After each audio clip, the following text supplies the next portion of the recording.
Hi friends, welcome to Bionester. നമ്മളിന്ന് discuss ചെയ്യാൻ പോകുന്നത് 9ാം ക്ലാസ്സിലെ ബയോളജിയിലെ 6ാമത്തെ ചാപ്റ്ററായ വർഗീകരണത്തിലെ കുറച്ച് കാര്യങ്ങളാണ്. ഇതിൽ ബേസിക് ആയിട്ടുള്ള ക്ലാസിഫിക്കേഷൻസ് ആണ് നമ്മൾ ഇൻക്ലൂഡ് ചെയ്തിരിക്കുന്നത്.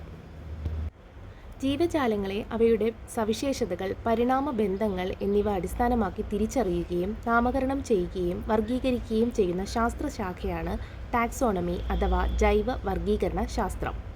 ആധുനിക ടാക്സോണമിയുടെ പിതാവ് എന്നറിയപ്പെടുന്നത് കാൾ ലിനേയസ് ആണ്. അദ്ദേഹത്തിൻ്റെ സംഭാവനകൾ ഏതെല്ലാമാണെന്ന് നോക്കാം. ടാക്സോണമിക് ശ്രേണി അഥവാ ടാക്സോണമിക് ഹൈറാർക്കി.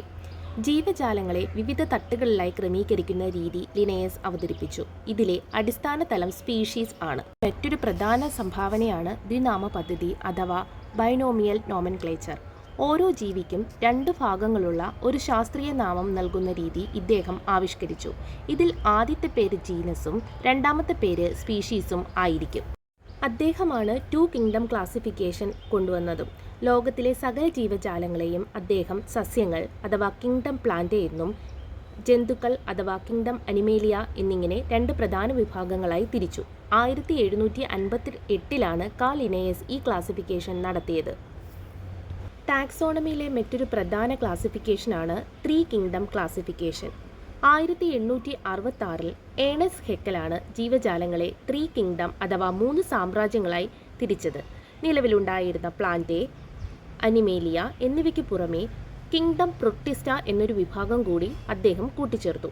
ഇക്കോളജി എന്ന ടേം ആദ്യമായി കോയിൻ ചെയ്തത് ഏണസ്റ്റ് ഹെക്കലാണ്. നിരവധി PSC പരീക്ഷകളിൽ ഈ ചോദ്യം ആവർത്തിച്ചിട്ടുണ്ട്. ടാക്സോണമിയിലെ ഏറ്റവും പ്രധാനപ്പെട്ട ഒരു ക്ലാസിഫിക്കേഷനാണ് 5 കിങ്ഡം ക്ലാസിഫിക്കേഷൻ.